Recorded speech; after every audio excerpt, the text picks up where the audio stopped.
Hello 12th class. After stoichiometry defects and non-stoichiometry defects, we are going to start types of solid according to conductivity. What is the mean of conductivity? Ease of flow of electron. Electron easily flow होंगे जिस metal के अंदर से, उसे good conductor बोलते हैं. ठीक है, conductivity is of flow of electrons. Right.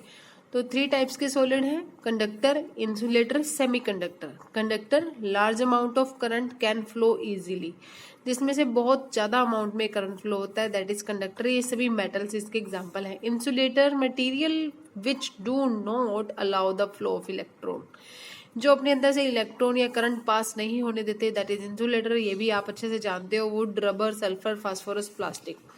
Semiconductor. Semiconductor material are those material in which conductivity of semiconductor lie between conductor and insulator. जो कंडक्टिविटी है वो कंडक्टर से तो कम होगी और इंसुलेटर से ज्यादा होगी. This lie between insulator and conductor. Right. Example है silicon, germanium. If temperature value absolute 0 है, अगर टेम्परेचर वैल्यू 0 है तो कंडक्टिविटी भी 0 होगी. जैसे जैसे हम टेम्परेचर इंक्रीज करते जाएंगे कंडक्टिविटी भी इंक्रीज होती जाएगी. ठीक है. सेमीकंडक्टर 2 टाइप्स के: इंट्रिंसिक सेमीकंडक्टर, एक्सट्रिंसिक सेमीकंडक्टर. ठीक है. इंट्रिंसिक सेमीकंडक्टर जो कि प्योर फॉर्म में आते हैं, no any type of impurity. जैसे कि ये देखिए सिलिकॉन, सिलिकॉन, सिलिकॉन आपस में बॉन्डेड है. टेम्परेचर इंक्रीज, इलेक्ट्रॉन का फ्लो इंक्रीज हो जाएगा.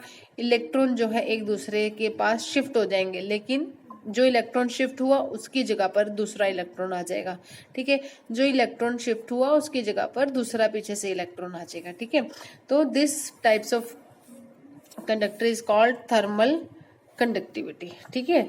इस टाइप की कंडक्टिविटी को बोलते हैं थर्मल कंडक्टिविटी, क्योंकि टेम्परेचर की वजह से जैसे जैसे टेम्परेचर बढ़ेगा इलेक्ट्रॉन का फ्लो होता रहेगा और वो एक दूसरे की जगह पे शिफ्ट होते रहेंगे. Right. Sorry. Next, extrinsic semiconductor जो कि इम्प्योर फॉर्म में होता है. इम्प्योर फॉर्म में है तो कौन सी इम्प्योरिटी होगी? पी टाइप की इम्प्योरिटी एंड एन टाइप. ठीक है. P type, N type. P मतलब पॉजिटिव, पी से आप याद रखेंगे पॉजिटिव मतलब पॉजिटिव. ठीक है. डेफिशिएंसी ऑफ इलेक्ट्रॉन, जब इलेक्ट्रॉन की डेफिशिएंसी होती है तब पॉजिटिव आता है. ठीक है. ये तो मालूम है आपको. जैसे सोडियम है, इसका इलेक्ट्रॉनिक नंबर 11 है, तो 1 का लॉस होता है तो Na पॉजिटिव 1 आता है. ठीक है. जहां जहां पॉजिटिव होता है, एक इलेक्ट्रॉन का लॉस होता है, वहां पे ये होल क्रिएट करता है, वहां ये होल क्रिएट करता है. ठीक है. जैसे ये देखिए, जैसे ये सिलिकॉन है. ठीक है. सिलिकॉन का नेटवर्क है. जब इम्प्योरिटी ऐड होती है, इम्प्योरिटी ऐड होती है तो वो होल क्रिएट करता है. इस प्रोसेस को बोलते हैं डोपिंग. डोपिंग मतलब एडिशन ऑफ इम्प्योरिटी. अब इम्प्योरिटी कैसी इम्प्योरिटी ऐड होगी? मतलब जो सिलिकॉन है बेटा, ये है 14 ग्रुप के. 14 ग्रुप के कौन से एलिमेंट होते हैं? Carbon, silicon, germanium, tin, lead. 14 group के एलिमेंट्स में या तो 13 ग्रुप के एलिमेंट की इम्प्योरिटी आएगी या 15 ग्रुप के एलिमेंट की इम्प्योरिटी आएगी. 14 ग्रुप के एलिमेंट्स में अगर 13 ग्रुप की इम्प्योरिटी आ जाएगी, मतलब ऐड हो जाएगा कोई 13 ग्रुप का एलिमेंट, तो आप कहोगे पी टाइप का semiconductor, P type semiconductor. If in case of 15 group का जो एलिमेंट है वो 14 ग्रुप के एलिमेंट में आ जाएगा तो उसे कहेंगे एन टाइप का सेमीकंडक्टर. राइट. तो अब देखिए किस तरह से 14 ग्रुप के एलिमेंट में 13 ग्रुप का एलिमेंट मैं इंट्रोड्यूस करवाती हूँ. इस सिलिकॉन की जगह पर मैंने सिलिकॉन को हटाया है और इंडियम जो कि 13 ग्रुप का एलिमेंट है ये एंट्री करवा दी. अब इंडियम 13 ग्रुप जो है उसके आउटर मोस्ट सेल में 3 इलेक्ट्रॉन होते हैं. ये देखिए मैंने 3 इलेक्ट्रॉन लगा दिए. 3 इलेक्ट्रॉन मतलब ऐसा ही सिलिकॉन के साथ ये 3 इलेक्ट्रॉन मिलकर बॉन्ड बना लेंगे, लेकिन एक तरफ तो ये खाली है क्योंकि सिलिकॉन का ये वाला इलेक्ट्रॉन और इंडियम के पास चौथा इलेक्ट्रॉन, फोर्थ इलेक्ट्रॉन है ही नहीं, तो यहाँ पे बॉन्ड नहीं बनेगा। यहाँ पर क्या बन जाएगा, एक होल बन जाएगा, एक होल क्रिएट हो जाएगा। और जैसे ही हम टेम्परेचर देंगे, ठीक है, तो यहाँ से बॉन्ड टूटकर इसके पास आएंगे और यहाँ पे फिर होल क्रिएट हो जाएगा। मतलब कहीं ना कहीं से इलेक्ट्रॉन बॉन्ड टूटकर एक दूसरे की जगह पे शिफ्ट होते रहेंगे। ठीक है बच्चों, इम्प्योरिटी ऐड करने से स्पेस बन जाता है, तो नॉर्मल टेम्परेचर पर ही बाकी bonded shift bond electron shift होने लगते हैं। ठीक है, जब इम्प्योरिटी ऐड हो जाती है तो स्पेस बन जाता है। देखो मैंने लिखा भी है, इम्प्योरिटी ऐड होने से स्पेस बन जाता है और नॉर्मल टेम्परेचर पर ही इलेक्ट्रॉन बॉन्ड के इलेक्ट्रॉन शिफ्ट होने लग जाते हैं। Electron flow due to space, hole electron flow होगा ड्यू टू स्पेस। ये था पी टाइप का सेमीकंडक्टर। अब है एन टाइप का सेमीकंडक्टर। वही सेम लेना है आपने, 14 ग्रुप के एलिमेंट लेने हैं, डोपिंग करवानी है, मतलब इम्प्योरिटी इंट्रोड्यूस करानी है। अब 15 ग्रुप का एलिमेंट ऐड करेंगे। 15 ग्रुप का जो एलिमेंट है वो आप ले रहे हो इसमें आर्सेनिक के। देखिए 15 ग्रुप के एलिमेंट में जो आर्सेनिक है और 13 ग्रुप में इंडियम आपने आयन इंट्रोड्यूस कराया था। अब 14 ग्रुप के एलिमेंट में आपने 15 ग्रुप का एलिमेंट आर्सेनिक इंट्रोड्यूस करवाना है। आर्सेनिक, जैसा कि आपको पता है 15 ग्रुप मतलब आपको पता है कि आउटर मोस्ट शेल में 5 इलेक्ट्रॉन होते हैं। ठीक है, तो 5 इलेक्ट्रॉन, एक यहाँ, एक यहाँ, एक यहाँ और एक यहाँ, ये 4 बॉन्ड बन गए और एक पांचवा जो इलेक्ट्रॉन है ये फ्री होता है घूमने के लिए। ठीक है, ये किसी से बॉन्ड नहीं बना सकता क्योंकि आर्सेनिक के पास 5 इलेक्ट्रॉन है, लेकिन सिलिकॉन के पास क्या है, 4 ही है। तो ये 4 बॉन्ड तो सिलिकॉन के साथ बन चुके हैं, लेकिन जो 5th इलेक्ट्रॉन है वो एक एक्स्ट्रा इलेक्ट्रॉन है, फ्री है ये घूमने के लिए। ठीक है, free to move, conductivity increase. अगर इलेक्ट्रॉन फ्री है मूव करने के लिए तो जाहिर सी बात है कंडक्टिविटी इंक्रीज हो जाएगी, एक्सेस ऑफ इलेक्ट्रॉन हो जाएगा। इसे बोलते हैं एन टाइप का सेमीकंडक्टर। राइट, बहुत ही इजी था। नेक्स्ट टॉपिक इज आपका क्या है, next topic band theory. Solid, valence band, conduction band. Silicon का इलेक्ट्रॉनिक कॉन्फ़िगरेशन देखिए 1s2 2s2 2p6 3s2 3p2 3d को आप वैलेंस मानिए, मतलब 0 है। ठीक है, तो 14 का क्या हो गया, ये इलेक्ट्रॉनिक कॉन्फ़िगरेशन। फील्ड, अब देखिए होता क्या है, जो 3s2 3p2 है ये क्या है, फिल ऑर्बिटल है, ये हैवी होने के कारण नीचे आ जाएंगे। और 3d क्या है, इम्प्योरिटी है, इम्प्योरिटी जो लाइट वेट होने के कारण ऊपर चला जाएगा। ठीक है, जब सिलिकॉन में जो ये फील्ड ऑर्बिटल है 3s2 और 3p2 हैवी होने के कारण, क्योंकि इनमें इलेक्ट्रॉन है, हैवी होने के कारण ये नीचे की तरफ आ जाएंगे, फील्ड 3s एंड 3p। और 3d में कोई भी इलेक्ट्रॉन नहीं है तो ये लाइट वेट होने के कारण ऊपर की तरफ चला जाएगा।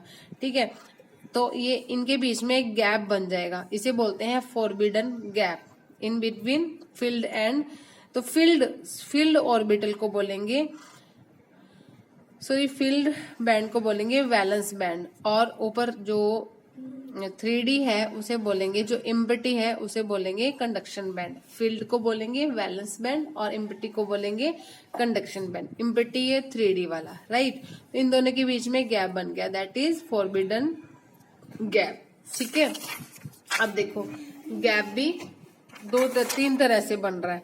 एक तो गैप बहुत कम थोड़ा सा बन रहा है। ठीक है, नेक्स्ट में देखिए वैलेंस बैंड और कंडक्शन बैंड में गैप हाई है। If gap high, electron valence bond to conduction bond jump नहीं कर पाएगा। Electron can not jump from valence band to conduction band due to high space. ठीक है, हाई गैप, ज्यादा gap होने के कारण से वैलेंस बैंड से इलेक्ट्रॉन जंप नहीं कर पाएगा। ठीक है, जब जंप नहीं कर पाएगा तो इलेक्ट्रिसिटी कंडक्ट नहीं होगी, इलेक्ट्रॉन फ्लो ही नहीं हुए, इलेक्ट्रॉन जंप ही नहीं कर पाया तो इलेक्ट्रिसिटी कंडक्ट नहीं होगी, इसलिए इसे बोलते हैं इंसुलेटर।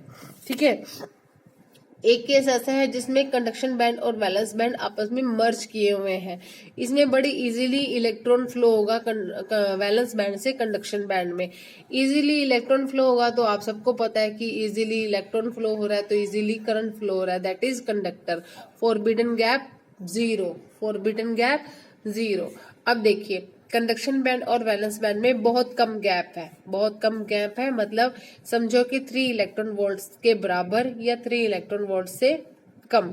ठीक है, तो इसको बोलेंगे सेमीकंडक्टर। ना तो ये इंसुलेटर है, ना ही ये बहुत ज्यादा कंडक्टर है। ठीक है, इंसुलेटर में क्या था, गैप 5 इलेक्ट्रॉन वोल्ट से ज्यादा होना चाहिए। ठीक है, 1 electron volt equal to 1.6 multiply 10⁻⁻19 joule. जो इंसुलेटर है उनमें गैप ज्यादा होगा, 5 इलेक्ट्रॉन वोल्ट से ज्यादा।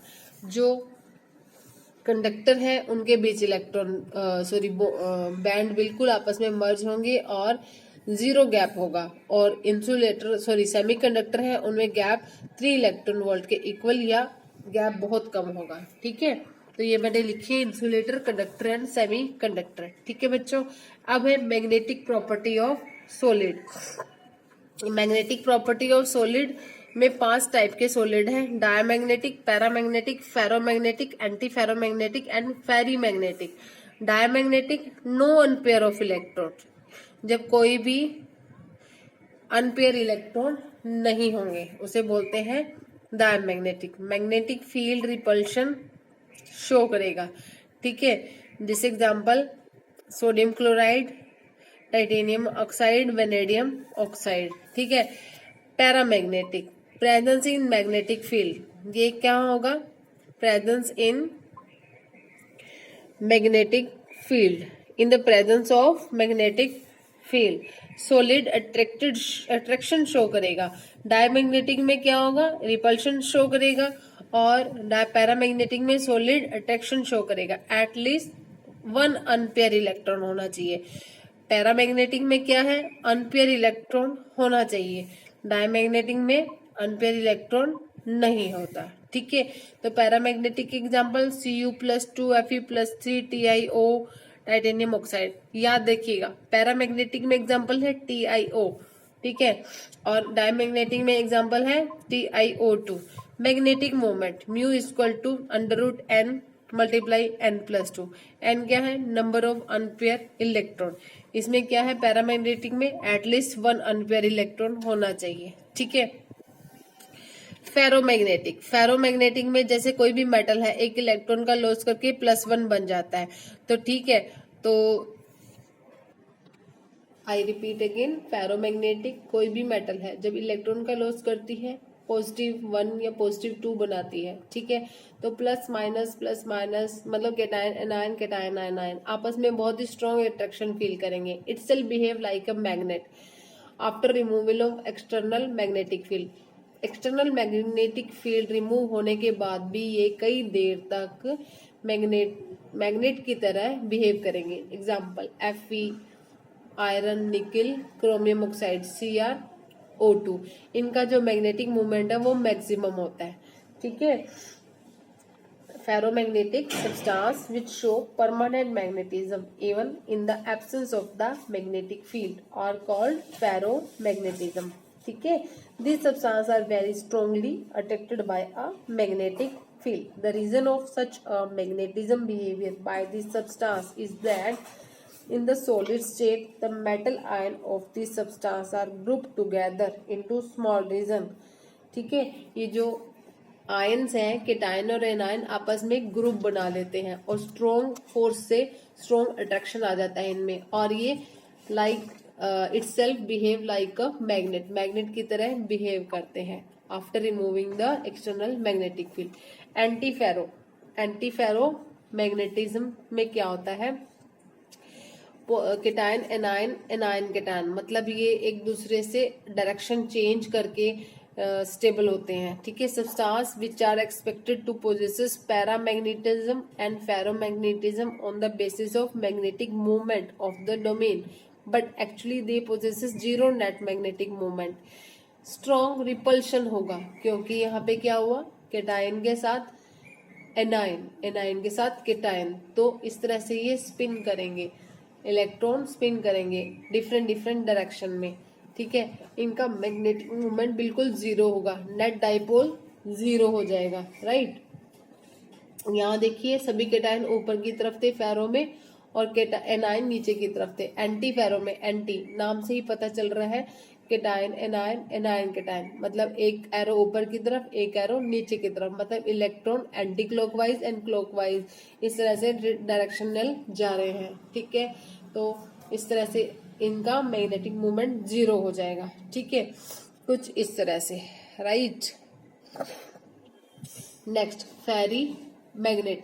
फेरी मैग्नेट में क्या होगा, फेरी मैग्नेटिज्म सब्सटेंस में, मैग्नेटिक सब्सटेंस में क्या होगा, जो आपका मैग्नेटिक नेट मूवमेंट है वो जीरो के बराबर नहीं होगा। ठीक है, जीरो किस केस में होता है, एंटी फेरो के केस में। ठीक है, फेरी में जीरो के बराबर नहीं होगा, लेकिन मतलब जीरो से ज्यादा होगा, लेकिन फेरो में तो मैक्सिमम है, फेरो से कम। तो फेरी मैग्नेटिक सब्सटेंस में जो मैग्नेटिक मूवमेंट है एंटी से ज्यादा बट फेरो से कम होगा। एग्जाम्पल Fe3O4, इसे बोलते हैं फेराइट। ठीक है, some substances are expected to possess large magnetism on the basis of the magnetic moment of the domains but actually have small net magnetic moment are called ferrimagnetic substance, right. इसमें क्या होगा, आपको जो electron की direction है पहले एक ही direction में, फिर कुछ जो है वो डायरेक्शन चेंज कर लेंगे। मतलब पहले ये जो 3 मैंने एरो लगाए हैं ऊपर की डायरेक्शन में है, फिर कुछ डायरेक्शन चेंज कर लेंगे नीचे की तरफ। मतलब कुछ देर तो चलेगा, कुछ देर एक डायरेक्शन में इलेक्ट्रॉन जाएंगे। ठीक है, इसे बोलते हैं ferrimagnetism. Means unequal number of domains in opposite direction. ठीक है, अनइक्वल नंबर है मतलब इक्वेलिटी नहीं है। ठीक है, यहाँ पे क्या था, एक ऊपर की तरफ एक नीचे की तरफ, एक ऊपर एक नीचे, यहाँ पे या तो सभी ऊपर या सभी नीचे। यहाँ पे कुछ अनइक्वल नंबर है, जैसे 3 इलेक्ट्रॉन ऊपर की तरफ 2 नीचे की तरफ, इस तरह से। तो ये होता है बच्चे फेरी मैग्नेटिक सब्सटेंस, राइट। तो ये आपका चैप्टर बेटा कंप्लीट होता है यहाँ पे। Thank you so much.